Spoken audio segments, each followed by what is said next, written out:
Happy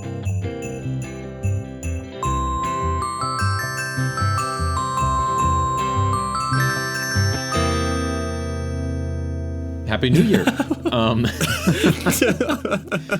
Hello, everyone. Wow, and that was welcome amazing. back to Cookie Pocket, episode 106.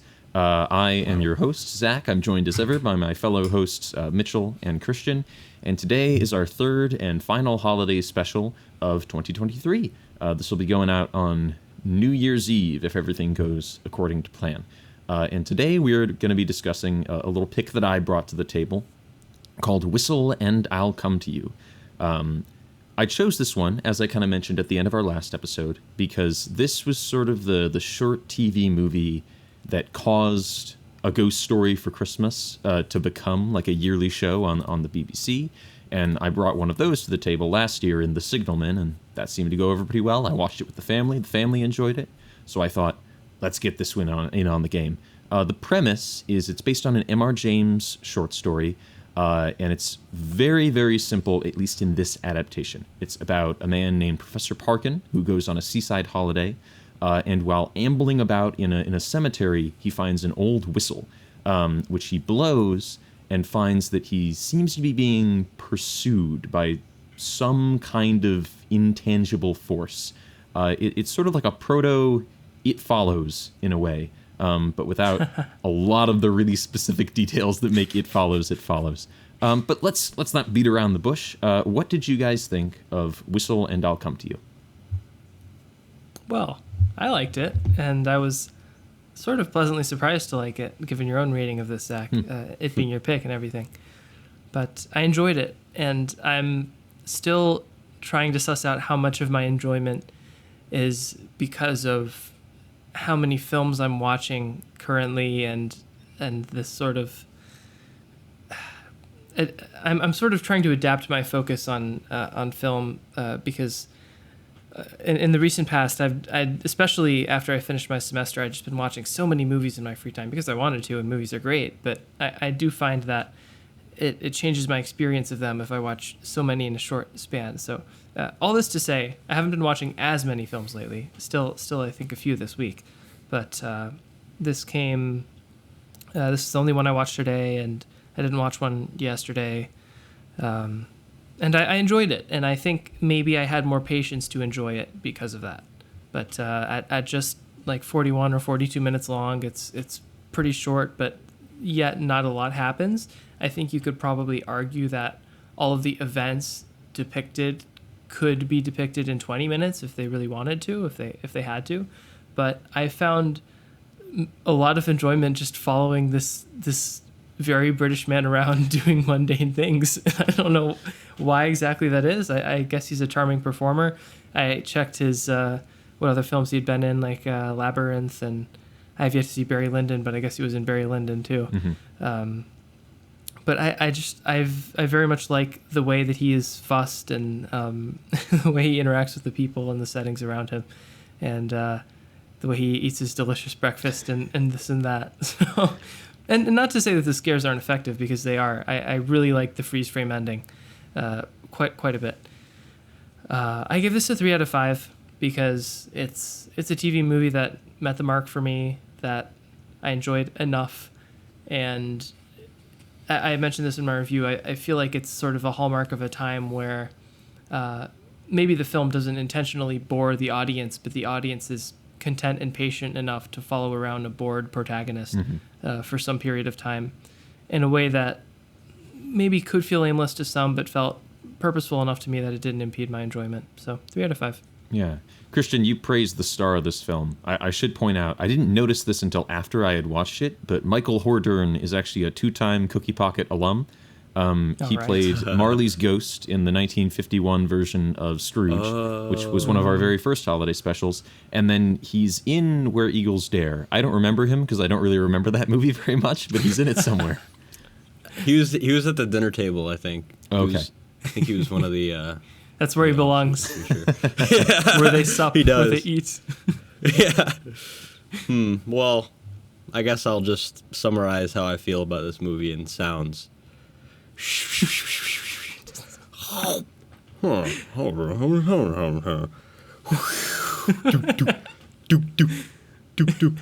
Oh no, that's the entire movie. Yeah, I've summarized it for you.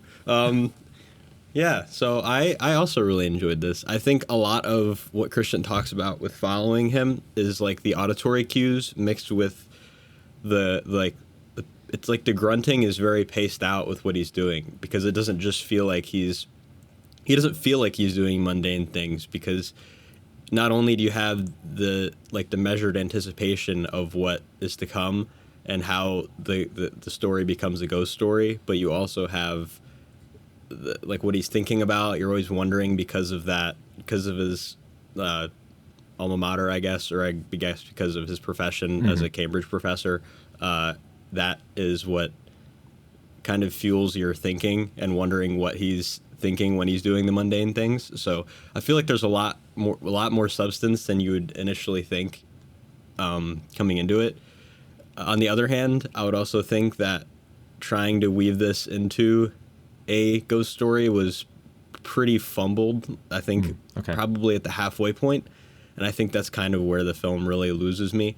I think I still gave it a 3 out of 5 just because of there's a lot of, how compelling it is leading up to the point where he starts to get really haunted. I guess after the first quote unquote haunting, when he whistles and then the storm comes, and I feel like that's one of my favorite parts of the movie actually, was when the beach scene with the figure that's kind of bigger on the top and thinner on the bottom. Yeah. I feel like that's a really awesome view with the moving beach. It's kind of like a dynamic scene, but something very static and unnatural in it. And I feel like that's kind of what made it really compelling for me. But leading after that, it kind of felt all right, now we actually have to end this. We have to get out of our status quo of the hotel procedurals and just actually get to what the point of the film was. And then now I feel now it's kind of a little bit more generic. It's a little bit more I mean, there's some pretty cool ideas. There's some really well-framed shots, especially with the parts of the hotel and the parts of I remember that, what's it called? That little, I don't know, it's like an overpass or a little, little thing you walk through. Yeah, the arch. Yeah. A lot of the scenes with him walking on the beach where the camera's just still and kind of it's either stationary or slightly following him with his cane. Him just kind of eating and grunting and thinking, and as the film progresses, he's thinking and grunting a lot more. And I think there's very subtle progression in that way. And then the auditory cues kind of just keep me going the whole time. So there's a lot of nuggets of cool ideas here, and I think a lot of the anticipation is well deserved up until the actual hauntings and the floating sheet on the beach and everything. It's kind of okay, now we're just oh, it's a ghost story. Okay. So that's how I feel about it. And I really do think that Michael Hordern was a really great choice for this. He has a lot of weird quirks in the way he talks and his little subtleties and everything that were packed pretty well into a 40-minute runtime. So overall, I enjoyed it a lot more than I thought. Yeah, and overall, I enjoyed it a lot less than I thought. I had actually not seen this one before. And I think I was discussing this with Mitchell before we recorded. I think I kind of put myself in a really poor environment to watch this film when I did, because after we watched and talked about The Signalman last year for our holiday special, because I think that one went out on Christmas Eve, but it was recorded probably a week in advance. After we talked about that one, it went over so well, I thought, oh, well, I'll show it to my family and we'll watch it on Christmas Eve. And it went over pretty well. The family enjoyed it. And so this year, I think I got a bit too big for my britches, and I thought, I'll show this one to the family. They enjoyed The Signalman. Not quite realizing that I think the vibe is very different in this to what The Signalman does. And pretty much immediately, you could tell that my family hated this. And I think just watching something that you're interested in with a group of other people who are really, really not enjoying it, it affects your perception to the point that I came out of this thinking, well, okay. And it ended up getting a 2 out of 5 for me. I do kind of want to rewatch it with some distance from that event, though, and in kind of a new environment to see how my perception of it differs. That said, I stand by most of the thoughts I wrote in my Letterboxd review, where I said that I'm really very surprised that this was successful enough to greenlight a whole series of ghost stories for Christmas, because it's very against the grain of something that you would expect to be successful on television, even in like the early 60s. There is basically no real dialogue. Pretty much everything is just mumbled and muttered, and even when there's a scene where a character says something for a lengthy amount of time, where they're saying something that feels like significant lines, it kind of just rambles and goes off in a bunch of different directions that don't make any sense. Like there's a scene where Michael Hordern is asked, "Do you believe in ghosts?" And as is true to the character, I would say, he goes off on this rambling tangent about Australia, and it doesn't provide you with what could be like a grounded moment to connect with that character. And it's very, the story is very loosely kind of suggested instead of being told.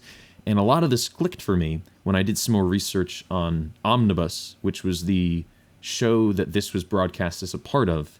And it turns out I had thought that this was adapted kind of as its own thing and put out on Christmas Eve in 1968, and it did so well they started Ghost Stories for Christmas. That was not the case.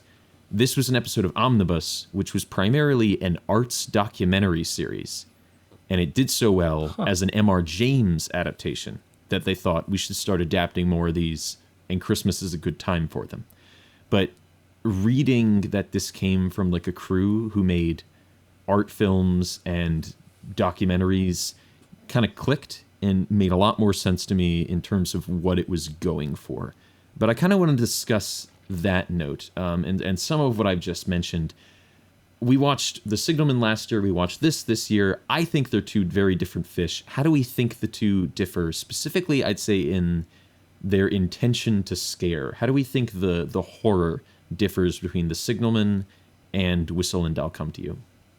Oh gosh, this requires me to remember the Signalman well, which I'm not sure that I do. The Signalman. We can also just assess the style of horror that this is going for, because I do think even if we don't necessarily remember what the Signalman was going for, I think this is pretty unconventional in how it's trying to scare.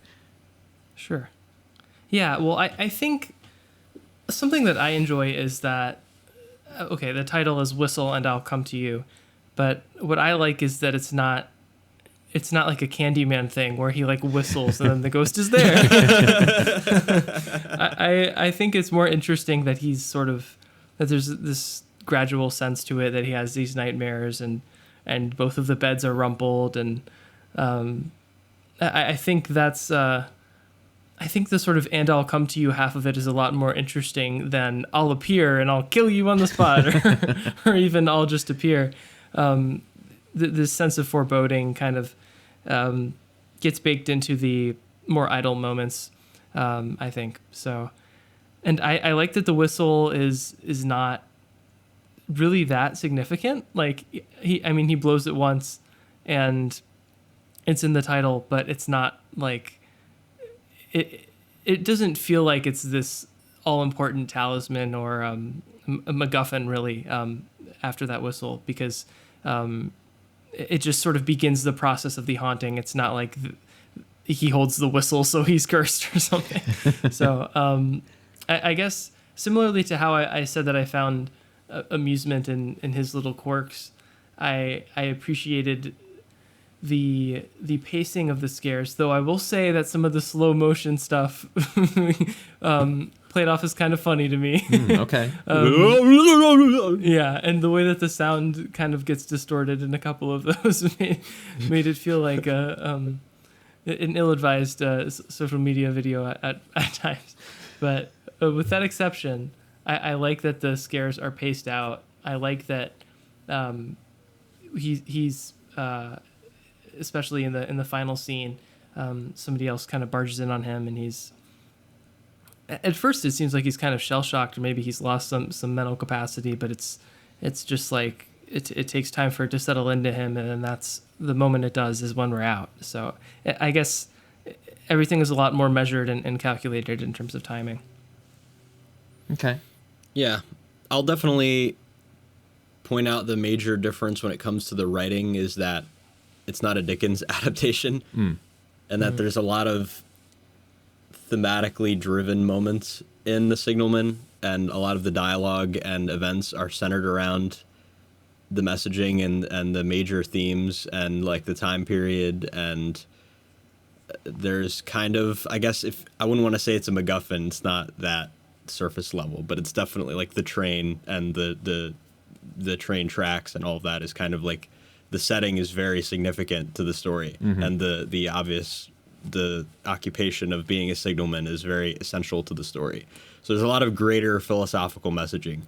Here it's like you have to go through the work of pulling out whatever you want from it, but more or less it's kind of an account of what may have happened to this professor, and they're kind of just talking as they go along and kind of just doing things, and then there's a little ghost mishap, a little haunting action that happens in the middle of it. And I would say one of the things I really enjoy about reflecting on this film in particular is that it is a lot more realistic to what would happen in real life, because the film itself is actually difficult to explain. It's not like a campfire story. Okay. And I think that is kind of it's a big drawback, because it removes a lot of the potential substance that could be there that could make it a lot more of an actual cohesive story that's there's a lot of like moving parts to, whereas in this it's kind of like a simplistic account of a haunting experience that this one man had at this one hotel in Eastern England or whatever. And I think that is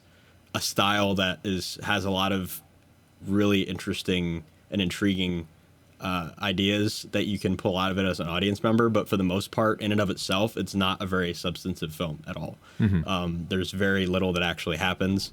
It's kind of just you're witnessing this happening, and I think that's very intriguing. But I also, like I said, I think it loses out on a lot of potential in that way, and I think that's where The Signalman really shines more, whereas like the imagery actually means something, or like there's a kind of more of a reason for the camera angles. There's a little bit more of a reason for the dialogue, and I think it's different, but I think that's what makes Signalman ultimately more of an actual film, I guess. Yeah, and I think that sense of observation definitely ties into the fact that this was part of like a documentary program. This feels very like cinema verite. There are some documentaries from the 70s where the whole idea is we're just going to sit in this setting and we're going to watch what these people do, and we're not going to ask them questions or interfere at all. It's just seeing what they do is going to inform people what is happening in the situation. And that's the documentary part of it. And this felt a lot like that to me. But I do kind of agree with Mitchell. Maybe not. I think maybe I'm a little more negative about how I agree with it. But to me, that makes it, not that it makes it not as good, but it makes it, and I don't have "Is this a Christmas film?" written in my notebook, because clearly it's not directly a Christmas film, but it makes it a less fitting viewing for the holidays, I think. Because the thing that I like about something like The Signalman or Ghost Stories for Christmas is I like that kind of that campfire story element, like you mentioned, Mitchell. I like that sort of like sitting down and the feeling of having a story told to you. I like how dialogue reliant a lot of The Signalman is, and I like kind of the aspect of it kind of being about two chaps who sit down by the fire and have a talk about a weird thing one of them once saw. And perhaps if I watched that at any other time of the year, I might criticize it for being talky. But I like sort of that coziness around the holidays, and I think it works a little bit better. I think if they were to do, because I have not read the short story, I have not read Whistle and I'll Come to You, but from what I have heard, if they were to make a straight adaptation of that story, it might align to those priorities a little bit better, because this feels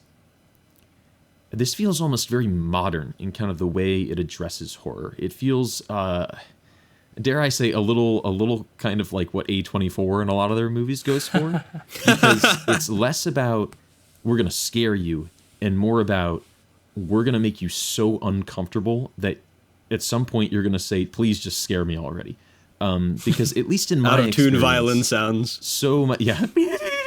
because at least in my experience, so much of this of just sitting and watching him eat and mumble about his tomatoes and Australia and talk to the dog and take a bath and go for a walk and pick up a bone. So much of it, you're kind of just like on edge the whole time because you're thinking like, something happened. Plot happen now.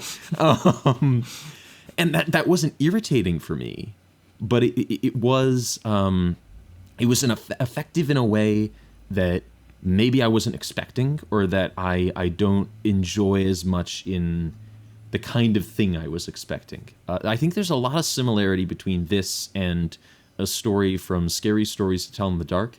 If we ever went to a Scholastic book fair and picked up those books, because one of those books has a story in it called The Toe, which is about a man who finds a toe in his backyard and he cooks it into a soup and he eats it. Don't ask me why. It's a short ghost story. But then at night he hears something like whispering on the wind, "My toe, give me back my toe." And slowly over a series of days, it comes for him and then shows up in his bedroom.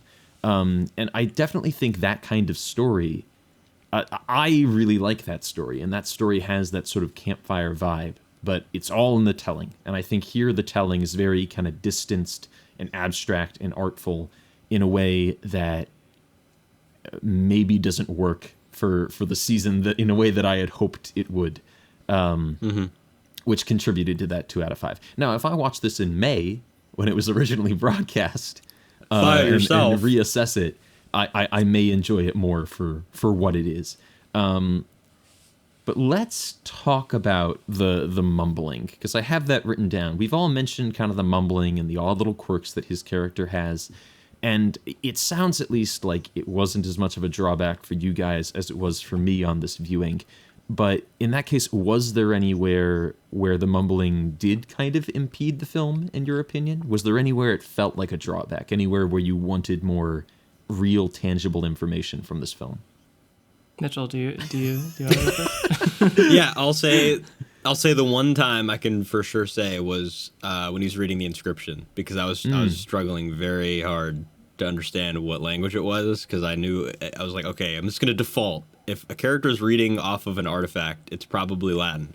And I think that's what it was. And then he read it back, I think, a second time later when he was thinking back on it in his head, which I do think is an interesting aspect of the film. When he's thinking back and like talking to himself, it's used it's used a good amount. And I think when it's used, it's worth it. But yeah, I was very like, okay, who is what, and then and that was kind of difficult. Every other time, I think the mumbling, for the most part, works. I'm kind of a fan of it, to be honest. I think it contributes to the overall atmosphere of the abstractness and distance that you're talking about, Zach. And I do think also being, I guess, on a vacation of sorts, like in a hotel, like on the beach, and he wants to kind of be alone. I think that aspect of his character is kind of helps contribute to that mumbling and just being an academic and like trying to figure things out. He mumbles to himself. The one other character that like exclusively mumbles, and I don't think we're supposed to know what he's saying. I think that's fairly interesting. I think it's kind of just showing the insignificance of what other people are saying to the character. So I think there's a good use of it. I think there's definitely a good enough purpose for it. I don't think really what they're actually talking about is fairly significant, except that one moment where they're actually talking pretty straightforward, pretty well-mannered at the table, when they're like, "Do you believe in ghosts?" And I think that was a little bit on the nose, a little bit ridiculous, but yeah, I'm a fan of it. Okay. Yeah, I feel much the same way. I feel like it's very purposeful, as Mitchell said, and this also sort of factors into it not feeling very like a campfire story, but it's everything about it is very individual. And when he's mumbling to himself, it's not clear if his mumbling has any real meaning to him or if it's just a habit. But either way, it's clear that he's just doing it for himself and not for anyone else. And that sort of factors into the very individual viewing experience you have, especially through this kind of protagonist. I can't think of a specific instance where it bothered me or where I was desperate to know exactly what someone was saying. I actually don't think I would have minded if it was used more in other cases, or if it's used as a, and I know in some places the mumbling sort of precedes speech, and I enjoy that as well, because it's like when you're not properly listening to somebody until they get to the end of their sentence, and I think that's illustrated well. So yeah, I think it's a good device. Okay, this is unusual. I'm usually in the minority. I'm not usually in the minority on my own episode, so this is unusual. Yeah. I think the mumbling works in a few key places, but I kind of wish that when he talked to other people, he was a little more coherent. I wish that answer to "Do you believe in ghosts?" had a little more substance to it, because at least in my case, I'm looking for maybe a little more traditional kind of before and after to his progression, to his "I steadfastly do not believe in ghosts," and then kind of encountering this thing he can't explain, and that is there, but I think it would have been anchored a little more and perhaps a little more satisfying if we had, and maybe it's even a performance thing, but if we had more of kind of a solid, rational, look, I'm a college professor, I believe in facts, and based on what I know, I do not have enough evidence to believe in ghosts, from him in that scene, rather than this discussion of Australia and penguins and Captain Cook, which doesn't really... It introduces this idea that he thinks that ghosts are ridiculous, but it doesn't really lead you to view that perspective with any respect, really. It doesn't lead you to kind of think, oh, well, this is a rational, logical man, which I think leaves the ending scares with less impact. And then additionally, when he talks to the maids about the fact that both of the beds in his room are rumpled, I would have liked a little more of like a coherent reaction from him then. In terms of, well, I couldn't have rumpled this bed because I only slept in that one. Because I feel there's a little bit of danger there of, not necessarily danger, but I don't feel that he reacts to that in a way that leaves the viewer going, oh, that's strange, that's unusual. It just kind of leaves the viewer going, that's unusual, okay. And then the movie moves on. I don't dislike the mumbling, especially the first time it kind of comes into play when he walks into his room with the guy and he's gesturing to all the bits of the room and that's over there and this is over here. I think that one really works. That's almost like a very funny moment, I think, of them just communicating entirely through grunts. But a few key places, I think, if it had been a little more rational, I think it would have really helped to complement it. That said, that was kind of my final point on the film. I've come away from this discussion really wanting to watch it again. I definitely want to give it time, though. And I do want to watch the remake, too. Because in 2010, they remade this with John Hurt in the lead role. And apparently that version is a lot truer to the short story as well. So I'm intrigued to watch that. That said, do you guys have any final thoughts on Whistle and I'll Come to You before we move on?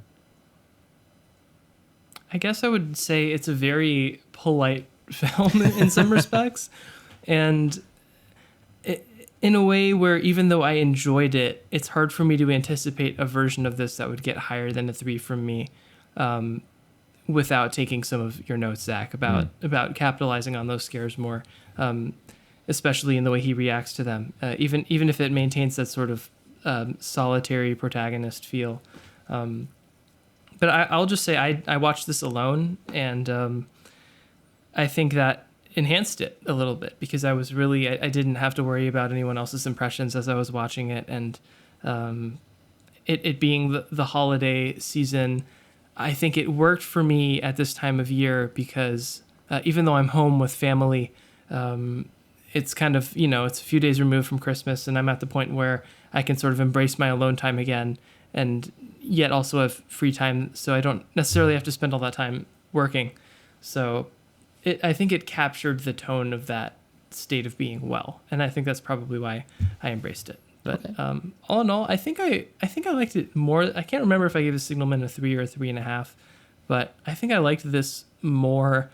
Not because it's better, but because it's more unusual, or maybe it's just right for where I'm at today. But I did enjoy it. Okay, interesting. I'll definitely second a lot of what Christian said. I think there's something to be said about purposeful aimlessness when it comes to trying to convey a message about like just general morality and like very general abstract like ideas of ghosts. And I think it really just falls on if there is no messaging that's significant and there is no like plot, then I think a lot what this film relies on is fairly substantial in what you hear and the procedural actions of the main character. And I think that's kind of what makes it the most interesting. Also, we didn't really talk too much about the location, but I think the location really speaks to a lot of what makes this more intriguing. And I think having the beach be a lot more foggy when he's in the dream, like I mean, not just the fact that he was opening his eyes and closing them throughout the entire dream,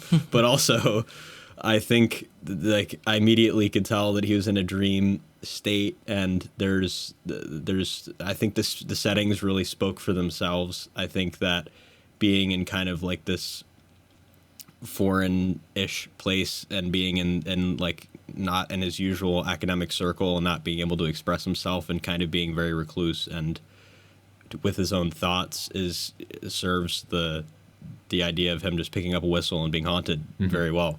So I really enjoy that concept. It's short enough where you really can't be mad at it and like, you know, throw your shoes at the screen for being mad at a bad ghost story, unlike some A24 films. And I'll say that I think when Christian said it was polite, I think that's a really, really apt description. So, yeah, I really enjoyed it. It's a little, you know, little thing you can watch by yourself, make you want to go to England and not mess with the gravestones, please. I will agree with your points about the location, Mitchell. I think that, and I think that adds to its Britishness as well. There's a grand British tradition of going on holiday and hating every second of it. And I think this does really kind of lean into that angle of like he goes on holiday by the sea and just sort of walks around and eats sandwiches and complains about his breakfast. And that does feel very charmingly British. And I should say, I think the two big scare moments are the dream and the ending. And I think those do really work for me, partially because of the slow-mo and the weird sound that you mentioned, Christian. But they're so off kilter. They do kind of feel like something out of a dream, or they kind of feel like that perception that you have in the middle of the night when you wake up at like 2 a.m. and water tastes different and everything's kind of foggy, and then you wake up at like 6 and you don't know whether what you experienced at 2 was real or a dream. I think it does a good job of capturing that. Kind of the best scare in the whole thing for me, though, is one that I don't think is mentioned nearly as often, but right after he finds the whistle on the beach, he's walking away and there's like a wide shot with like a distant kind of silhouette. And it could be a post, it could be a person. They don't really clarify, but just kind of the eeriness of that distant figure, I think is a very, very creepy visual. As anyone who's seen any film I've ever made will know, I'm a big fan of distant observing figures who watch people from a distance. So that's a shot that I really projecting? appreciated. It's still got the 2 out of 5 for me, but there's an eagerness to come back. And that said, let's move on, I guess, to the week in review. What have you guys been reading, watching, listening to, experiencing since our last holiday special on Christmas Eve? Lots. A lot of things. I'm going to take it back to a little over a week ago and talk about a student film that I watched, but not by someone who's still a student. Now quite a well-established Hollywood director. But some context first. I've been frequenting the Cleveland Cinematheque a lot since moving to Cleveland, as I've mentioned on the podcast before. And early in December, they had a very special screening of Grease in its 4K restoration. Special because the director himself, Randall Kleiser, was there in person and did a Q&A and an introduction and signed books, and was very generous with his time and his insights, and it was a very neat experience. And I did get his books, and they're outstanding, but maybe more on that later. We'll see. But I noticed on the back of one of his books that his I guess thesis film when he was at the USC Film School was added to the Library of Congress, which I thought, wow, that's quite an achievement for a student film. So sure enough, it was on Canopy, our favorite streaming service, and it's called Peach. And I wasn't sure what to expect. It's only 28 minutes long, but it sort of details a family's visit to an ailing grandmother at a nursing home. And it was a challenging watch in ways. And this family, I guess, it was 3 sons and their parents visiting the grandma. And there are flashbacks to one of the kids and his kind of warmest memories with the grandmother. And, having some, not congruent, but let's say similar experiences, I think it captures that space of wanting to be there for a family member, and not everything is there like it used to be, and it's just a very painful thing. But at the same time, I felt like it captured this thematic purpose that was more than just, look at how much this sucks. there was more to it, and you get a really strong sense of the relationship that the grandmother and the grandchild had in only 28 minutes with not at all well-established actors, because it's a student film. And I think Kleiser has a good eye for what to draw attention to visually, and must have given good notes to his actors, because they play it up very well. And I was very touched by it. I ended up giving it a 4. I think it's very prescient, and it's a challenging watch, but it is kind of a holiday appropriate watch, because they visit this grandmother around Christmas or during the holiday season, and they give her a gift. So it's I think a very strong and purposeful way to capture maybe the more difficult parts of the holiday season and what it means to be part of a family.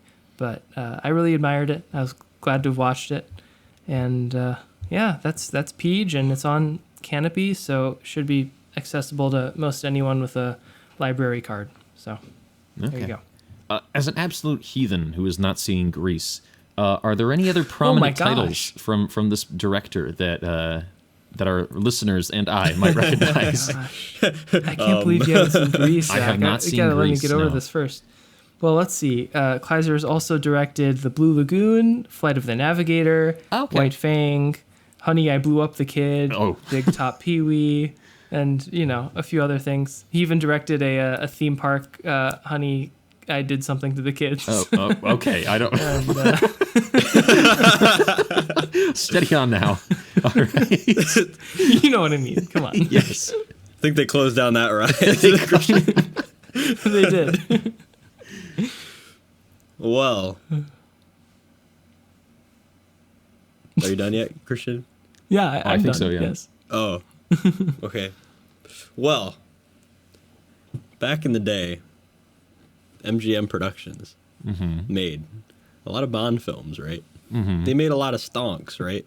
They had so much stonks, they were like, what are we going to do with all these stonks? What do you think $315,000 of those stonks went to? I have no idea. I don't know, but I'm sure you'll tell us. How'd you know, Christian? You are astute. They saw the epic Dr. Seuss story, How the Grinch Stole Christmas, and they were like, we have to spend $315,000 to adapt this and televise it now. And it was worth it, okay? It was worth it. I'm disappointed in you two for not reviewing How the Grinch Stole Christmas, because it's an amazing Dr. Seuss story. Yes, it is a Christmas staple in the household, and I think between Boris Karloff and freaking every aspect of the animation and the Christmas spirit ball star coming in replacement of the tree and all of their millions of dollars of lost belongings. I think this is a great TV special. I think the animation really stood out because we had just watched Frosty after this, and Frosty had come out a few years after, and that's on the meager pickings of Rankin and Bass, right? So you got MGM behind you on Cat in the Hat Productions. You will make an amazing animation and some really great Japanese animators. And I think that is kind of the reason why this TV special sticks out so much to me, because it's okay. It's a simple like kids story, and it's not like the moral turnaround is very, very short, right? Like the Grinch has been holding this grudge since World War I, and he freaking all of a sudden he steals all their shit, and then he's like, wait, they're still singing. I guess Christmas is real. So that's basically the story, right? But there's so many little tidbits. I think the integration of the narration with the Grinch talking is a great touch. I think it really works for the duration. I think it's short enough where it doesn't feel like the story is anything more than a Dr. Seuss story. It doesn't feel like what's it called, the Cat in the Hat movie with what's his name, Mike Myers. Mike Myers. Yeah. See, that's just like a full blown like spend every dollar, get 10 back in merchandise kind of movie. And I think that's it's very charming. I think obviously hand drawn 2D animation of that period is charming to us as nostalgia bait, obviously. And I think, but I do think that the coloration is really great, especially watching it on a 4K TV. I think it looks especially great, and it's just a cute Cat in the Hat special, and it's got a lot of Christmas spirit in it, and it's got a lot of like Whoville references and quirks and stuff that you would expect, and I think it's a really great adaptation. I really don't think it could have done any better. I'm sorry, Jim Carrey, but I think this is superior, and I don't really have much else to say. I mean, I think Cindy Lou Who was no more than 2, and you know, Christmas is at all of us. Mm-hmm. I don't think you have to apologize to Jim Carrey. That movie is gross. It looks disgusting. It's not fun. Also, yeah. I have to mention this is like the worst animated physics I've ever seen in my life. Every single scene has something that makes absolutely zero sense physically, and yeah, I just think, I don't know about the budget. I don't know. I still was reading it. I don't know how that was even possible, like how much they really wanted to invest in this. But I think there's a reason why it keeps getting replayed, and I do think it's 100% a staple. And yeah, it's a lame-o, like little kid Dr. Seuss story. It's not going to be substantial, but it's, you know, it's cutesy enough and has a lot of really cool animated quirks. Obviously, the song is one of the most significant parts of it, and that whole sequence. It's just a very engaging TV special, and it definitely trumps a lot of animation that comes out now. So that's definitely always going to be a positive. Yeah, we used to watch that every year when it came on Boomerang. I still remember where the commercial breaks were. Yeah, but I think as with the rest of us, I've been consuming a lot of Christmas material around this time, a lot of holiday material. I could talk about The Snowman, which I watched for Christmas on Christmas Eve for the first time this year. But I think I'm going to hold off on that because The Snowman was so good, I might want to bring it back for a future holiday special. So I'm going to put my thoughts on the shelf for that right now. And I'm probably going to make Christian angry because I have been listening to Frank Sinatra. And yesterday I listened to, a couple days late, but yesterday I listened to his first Christmas album because he put out like 3 studio Christmas albums in his career. Good. The first one is Christmas Songs by Sinatra. If you can believe it. And I think this was put out by Columbia. There's kind of 3 distinct phases of Frank Sinatra's career. There's when he signed to Columbia, which is like his early career. There's when he signed to Capitol Records, which is sort of where he becomes a leading man. And then there's when he signed to Reprise, where he's kind of the main figure on that label. it's Reprise is Sinatra's label. People buy and know about that label because of him. But in the Columbia days, he's still very much finding his feet. And on a couple of, this is only his third album, and something I've noticed, at least listening to the very early Sinatra stuff, is there seems to be a real push to label Frank Sinatra as like a young Bing Crosby or the next Bing Crosby. So there's very little kind of swing or pep to the music. There's no kind of, I think people know Sinatra or remember Sinatra for kind of the hint of jazz and swing that he brings to kind of that crooner style, and there is none of that. maybe not quite like that, but there's none of that on these early records, which I think means that this Christmas album is a bunch of songs that Bing Crosby and other crooners had already sang, and Sinatra is kind of just singing them like those previous singers. So I am left wondering what Sinatra brings to these songs that those previous singers didn't have. Which, to be fair, is something that I think people ask with a lot of Christmas albums. Any Christmas album that goes out, I think the immediate question is, what are you bringing to these songs that the million other people who have sung The Little Drummer Boy have not brought to that song? And I think on this one, he does totally fine. It's a serviceable Christmas album. I gave it a 3 out of 5. But I don't really think he's bringing much to the table that previous singers have not. That said, like I said, it's early days for Sinatra. I'm looking forward to that first Capitol record where I think he really gets a chance to shine rather than just being the voice of a larger group. So far, a lot of these albums, people seem to remember the Columbia albums more for the conductor and the orchestra than for Sinatra. So I'm looking forward to him becoming a bigger name. So 3 out of 5 for Christmas songs by Sinatra, by Frank Sinatra. Perhaps you will listen to it this time of year or next time of year and let us know what you think. Until then, I think it's time for the rundown. Time to run it down. You got to pick up those cues, guys. I'm laying them down for you. Yeah. Next thing, Christian. Yeah. I was sleeping, but in my dreams I was running. I don't know. From Zach. Hey, yeah, that actually works. Yeah, I'm running down the beach. Yes. Okay, Mitchell, are you prepared to start us off? Yeah, I'm okay. I'm ready. Sorry, I'm not ready yet, Christian. I do have to say, you know when you're trying to go to sleep and you put your ear on the pillow and you hear chugging because of your heart beating? Have you ever heard that before? Yeah. That's what this dream sounded like. Try it next time, Christian. Okay. Let me know how it goes. Give it a rating out of 5. All right, I'm ready to go. Okay. Duly noted. Okay. 3, 2. Am I going 1. first? Yes, you're going first. Okay, Go. omnibus. 3 out of 5. Omnibus. Simultaneous door closing cuts. Oh, 3 out of 5. Bed making ASMR. 2 out of 5. Mumbled room description. 3 out of 5. Thinking and mumbling. 3 out of 5. Clearing the throat. 2 out of 5. Red transition. 4 out of 5. Spooky. 4 out of 5. Hotel procedure. 3 out of 5. Finders keepers. 3 out of 5. Give a dog a bone. 4 out of 5. What we mean by Australia. 2 out of 5. BBC televised universe. 4 out of 5. Let's say, for the sake of argument, 3 out of 5. Internal monologuing. 2 out of 5. delicious breakfast. 2 out of 5. Rumpled.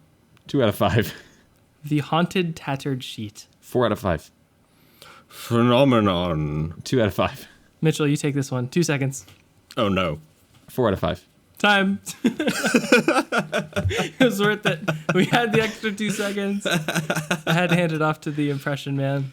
I will say There you go. that tattered sheet effect I think is really good. And apparently they just I think it's stupid. they dangled like a ragged cloth from some wire, and they had a crane coming along next to him on the beach. I think for a lo-fi effect like that, it comes across pretty well. In 480p. Yeah, in 480p. Well, this is a lot of these. This was shot on 16mm, so it's a lot harder to blow up an up-res 16mm than it is 35. Even like the best copies of these older TV broadcasts are often not fantastic. I showed my youngest cousin an old episode of Doctor Who a couple weeks ago, and it was the first time I had ever played it on like a high-res TV, and I kind of found myself going, "Oh wow, yeah." You can see right into the shadows. You can see all the lack of detail. But thank you, listeners, for tuning in to perhaps the most off-the-rails episode of Cookie Pocket I've ever hosted. I hope this was great fun for you. I hope it was great fun for us. I had great fun. Thank you for tuning into the holiday specials this year. I don't believe we have anything to immediately preview, but I know we at least hope to host a fifth season this coming summer. So we hope you'll tune back in for that. Maybe there will be a spring special. We did that once before with the Batman. Who knows what could happen this year? Maybe we'll all be very excited about the bike riders. I don't know. But until we see you next, happy holidays, happy new year, and we'll see you in 2024.